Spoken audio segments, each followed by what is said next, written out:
Yes, indeed, folks. You're listening to Blue Please right here on cynicalbrit.com. And, hang on a second. I appear to have received a letter. Seems to have the royal seal on it. Oh, it's from Blizzard. Okay. Dear Total Biscuit, you have to be nicer to our players, or we will kill you horribly? That's not very nice, is it? Huh.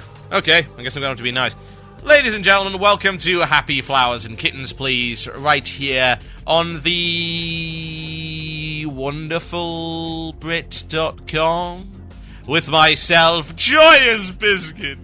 I love everything Blizzard ever does. What's that you say? Blizzard just released some kind of keyring for $45 that plays a Murloc sound? Instant sale! I'm sorry, I can't do it. I can't do it! It's like acid through my throat. It's like bile raising from my stomach. It's pain. It's fire within me as I try and speak those words. Oh, lordy, lordy.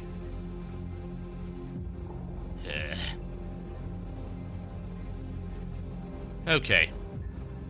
So about raiding. You know what? If the second and third encounters of the Bastion of Twilight are anything to go by, then Blizz done good. Oh yes, they did. Hell yeah. Let me talk about that. So, you might have seen the first boss, and the first boss wasn't all that good, but the cool thing about the first boss is at least it actually varies itself up. You know, this is something that I hadn't really considered.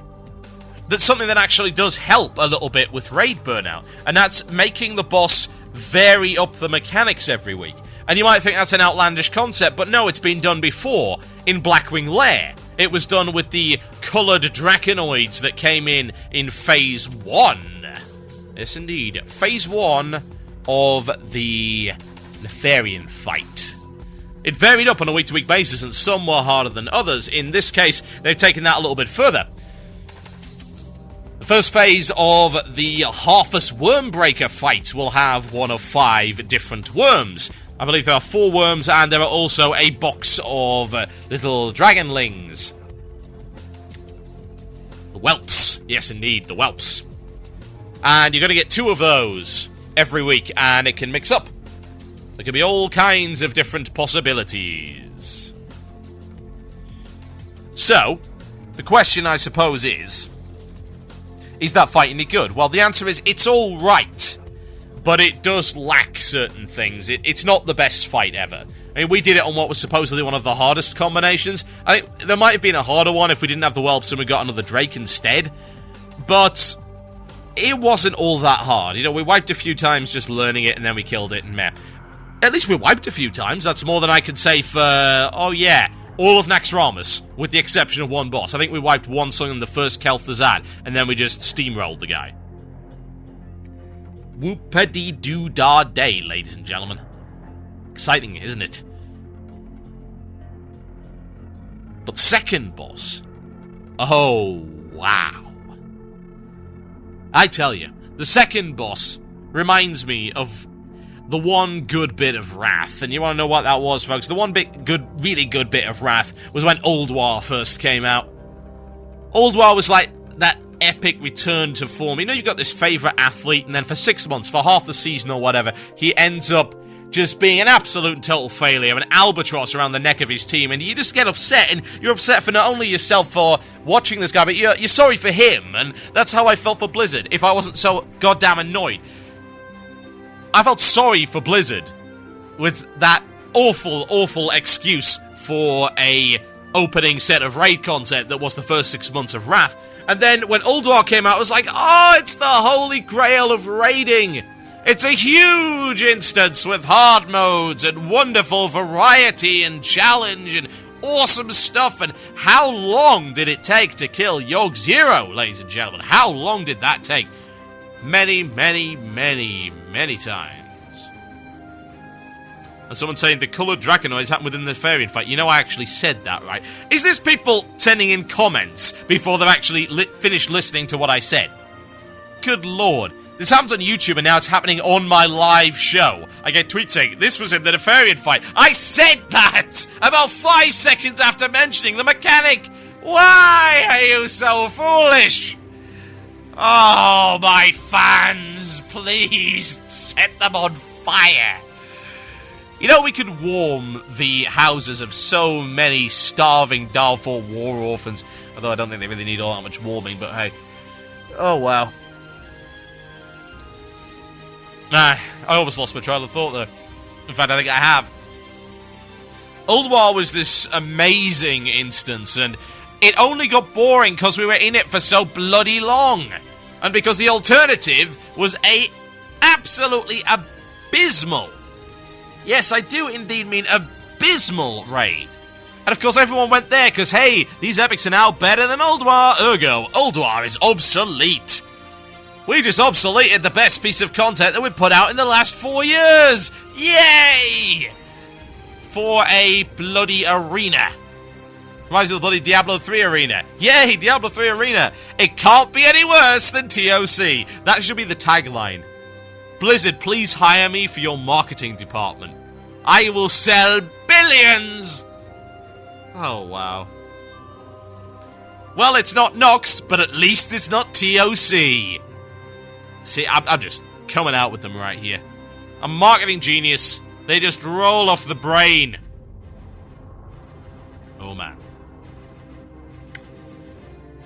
The thing about the second boss of Bastion of Twilight, and as I discovered, parts of the third boss before it killed us in the face over and over again, and we rejoiced in the pain. I feel the warp overtaking me. 'Tis a good pain. We raided it for chaos! Yes, we did. And we loved every goddamn second of it. The second boss. How can I describe the second boss? The second boss is like the first ever attempt on the unnerfed XT002. It's like that. What else would it be like? It's like your first ever shot at Vash. It's like your first ever shot at Kale. That's what it feels like. It's like your first ever shot at some of the great bosses in AQ40. Maybe even Cthulhu. You know, it's better to compare it to the Twin Emps, but the problem with the Twin Emps is the Twin Emps actually wasn't all that entertaining. It was just a rigid execution fest. It wasn't all that fun a fight. It just required, until, of course, nerfs came in, which they really didn't actually, come to think of it. I don't think they ever really nerfed Twin Emps. Not to my knowledge, at any rate. Oh, they nerfed Cthulhu because Cthulhu was actually impossible, so I don't know whether you call that a nerf or a fix. Double beams! Enjoy! It's like all of those things. It's like if you've done any really great raid encounter, and there are so many, honestly. There really are. It's like that first Prince Malchazar. Is it Malchazar or is it Malazar? I don't know. Yes. Your face, not Malchazar alone. Whatever, that'll work. It's like your first attempt on that, dude. It's like there's so much stuff going on, and it can all kill you. And if it doesn't kill you, it'll port you to the Twilight Realm and then kill you. Hey, here's a failure state with more explosions. That fight is pure freaking raiding gold. And that's only the second fight in the dungeon. I'm told that Cho'Gall is unbelievable. And of course, I actually had a few attempts on the Ascendant Council. Holy hell. What a fight. Mechanics. So many cool mechanics. Wonderful mechanics. Hell, even the trash before the Ascendant Council had more unique mechanics than the entirety of Naxx Boot 2.0 put together. Or TOC. Yes, TOC only had one unique mechanic. You want to know what that was? Ikaruga. Oh wait, that's not really unique, is it? But hey, the Ikaruga boss. But I am sorry. No, I'm not sorry. I'm not sorry for loving the raids that are currently in Cataclysm Beta. Because almost everything I've played so far has been unbelievably good. So I'll play the 25-man mode of Valeria and Thoralion, I believe is the name of that 2-dragon encounter. I played a bit of that, and that was fun as well. They do a few more explosions, as you might imagine. They actually, I think, do 2 or possibly even 3 imbue magics. They also do a few more meteors. But actually, they've balanced the difficulty so well that it is the same difficulty. There were some doubts that Blizzard could actually pull this off. They pulled it off. Oh, they did. The 25-man mode of Valiona and Thoralion is as hard as the 10-man mode. The 10-man mode is as hard as the 25. There is balance there. Blatant balance. The mechanics are incredibly well put together. That fight is just madness. Madness. It really is as well. I mean, Phase 2 would be intense enough if there wasn't a frickin' dragon using the Fell Mist mechanic to plow across the screen with giant green purple balls of flame and annihilating everything within it. And if you don't die, you're in the Twilight Realm, and suddenly there are crystals everywhere. Ooh, shall I pick them up? No, let's not do that because they explode and kill you. Oh, there are also mobs in there that are also going to try and kill you. Oh, it's so fun! Man, it is so good! I cannot express just what a great fight it is. And I cannot express how freaking annoyed I'm going to be if it gets nerfed. Because you know what? It reminds me of XT002, which was also a great fight. Until they made it the most nerfed boss ever. I do mean ever. As far as I'm aware, no boss has been nerfed as much as XT002. Ever. In the history of ever. Unbelievably bad. You made this amazing boss and then you nerfed it so hard you hit it with the nerf bat. You caused it pain. You caused it suffering. I'm so upset by that. But I tell you, that fight is awesome.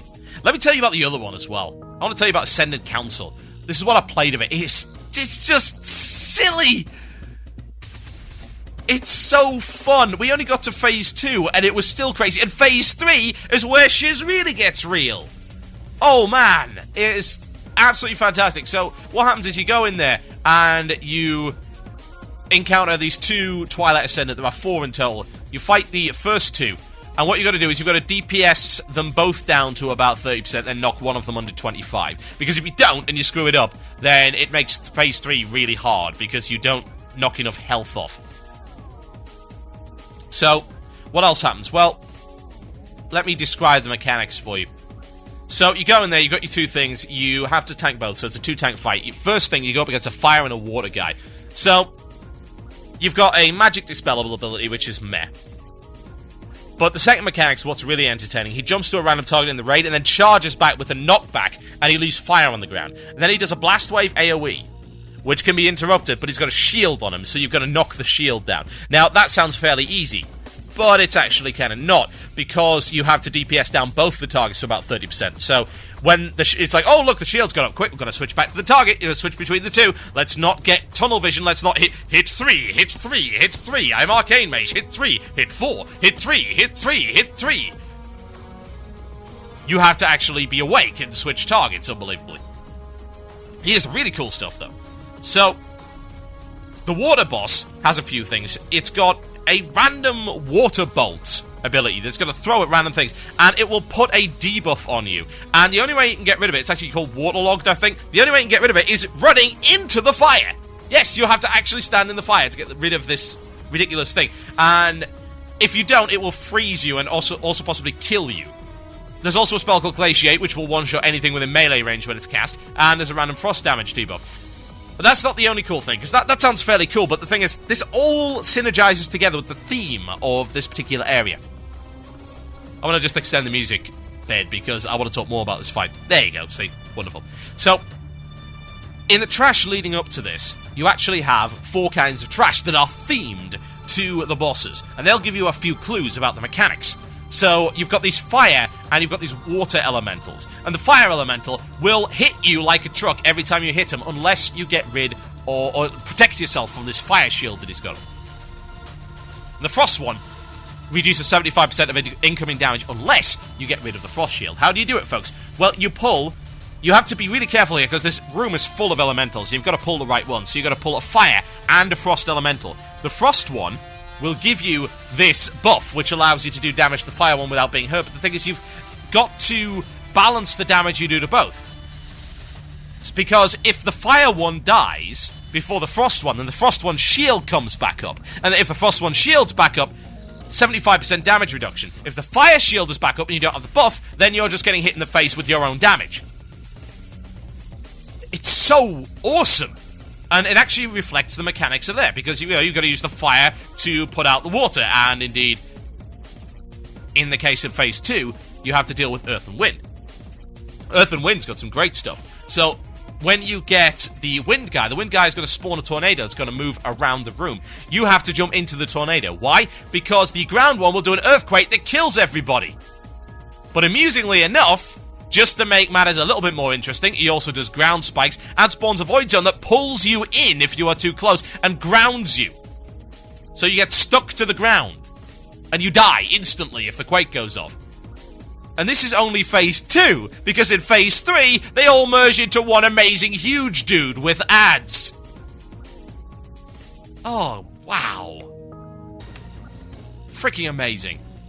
That's it. Hopefully I'll have video of this over the next couple of days for you, but my. It's so very, very cool. Conclusion, folks. You know what they should have done for the BlizzCon announcement? They should have just shown that. Seriously. They should have just shown the raids. Don't announce anything, just say, here's Valiola and Thralian and the Ascendant Council. Oh, and here's Cho'Gall. Watch this for 45 minutes. You'll come away feeling more enthused about this expansion than anything you could ever possibly imagine.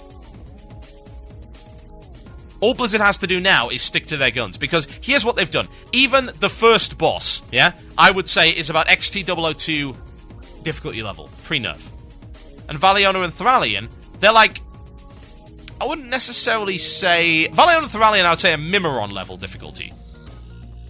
And that's the opening raids, folks. They're not going back to Raiding 101. Their absolute failure of Raiding 101 with Nax. We're going to make things way, way easier than the starting content of the last expansion, because it'll teach people how to play. As it turns out, it did not, in fact, show them how to raid. Raid is something that actually kills you. Raid is something that's actually challenging.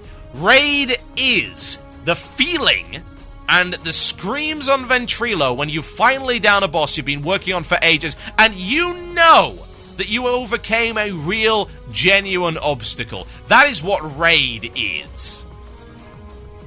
That's what Cataclysm currently is, in my personal experience. I've had a look at the videos for the other stuff, and it looks just as good. I'm told the Omnitron defense system and everything within Blackwing Descent is amazing. Hell, I'm even told, ladies and gentlemen, that the Baron and Hold boss, i.e. the equivalent of VOA, is actually kinda hard. I know. Not the most difficult thing ever, but difficult enough. My name is Total Biscuit. You are listening to Blue Please here on CynicalBrit.com. After the break, we will come back with... Imbecile